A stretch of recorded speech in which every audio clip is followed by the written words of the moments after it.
such an eruption of the earth 1 million or more years ago was born Japan, land of the little people who grew to believe that in blood and iron lay the shortcut to greatness. Land of philosophies and religions stranger than their names, like Bushido, the medieval code of slicing a victim with a samurai sword.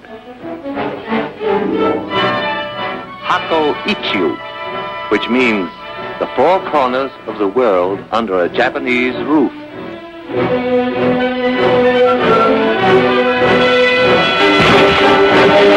And Shinto, which assures its people that the answer to all things comes from the skies. The truth of that one they were to discover. Old Japan was primitive. The history of the new Japan is a story of successful copying. On a tradition of peace and love of the soil, the new Japan suddenly turned its back and copied our locomotives, our planes, our great... Even Tokyo might have been transplanted bodily from the Western world.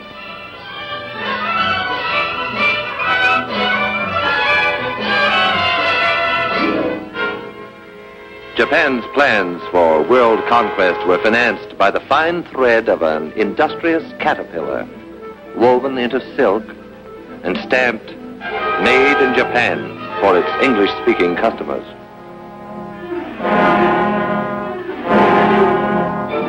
Soft silk sent away in exchange for hard scrap iron, to be forged into weapons and returned to us eventually in hate.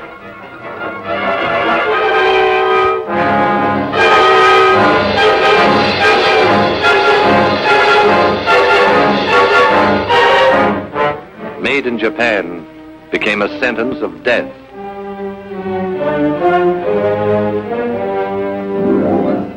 How will it end for the little people who wanted to enslave the world? The answer to that was to come, like the answer to all things, from the skies. Only when it came, it was to be stamped, "Made in America," as it was, for instance, on Doolittle Day, when the Hornet, the first Shangri-La, pointed her prow right at the heart of Tokyo.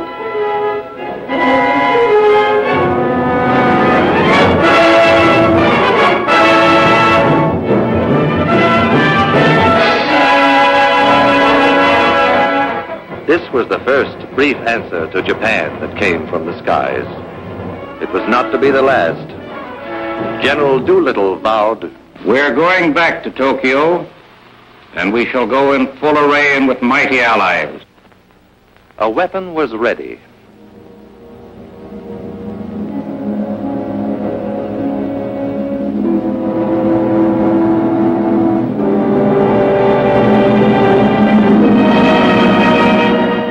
Through these forbidding doors, ceaselessly, day and night, come trains bearing the materials that skilled hands weld, forge, and rivet into an instrument dedicated to the destruction of the enemy.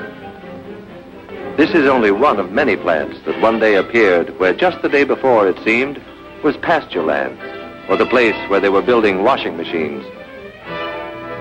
When the workers reported for the first time, few of them guessed the exact nature of what they were building.